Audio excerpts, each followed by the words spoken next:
বঙাইগাঁও জিলাৰ ধনতোলাত ভয়ংকৰ পথ দুৰ্ঘটনা স্কুটিৰ নিয়ন্ত্ৰণ হেৰুৱাই বাগৰি পৰে গড়কাপ্তানি পথত চালকসহ বাইক আৰোহী সংকটজনক অৱস্থাত দুয়োকে চিকিৎসালয়ত ভৰ্তি তালগুৰি বাসুগাঁও সংযোগী গড়কাপ্তানি পথত সংঘটিত হৈছে এই ভয়ংকৰ পথ দুৰ্ঘটনাগ্ৰস্ত স্কুটিখনৰ নাম্বাৰ AS17P7189 আহতদ্বয় ক্ৰমে ৰিংকু নাথ আৰু চন্দ্ৰমোহন নাথ বুলি জানিব পৰা গৈছে। চাপৰৰ পৰা bureau report Assam north east news live.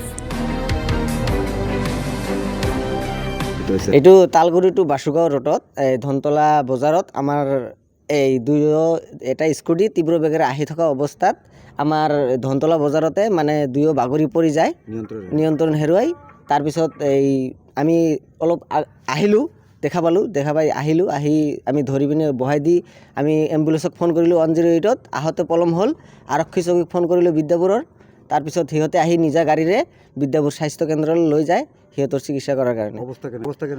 অৱস্থা সংকটজনক অৱস্থা হৈ আছে এতিয়া কি হ'ব পিছলৈ ক'ব পাৰিম এতিয়ালৈকে নাজানো। এতিয়ালৈকে চিনাক্ত হোৱা নাই কিন্তু শুনামতে আমি বহালপুৰ নাথপাৰা বুলি জানিব পাৰিছোঁ। দুয়োৰে ঘৰ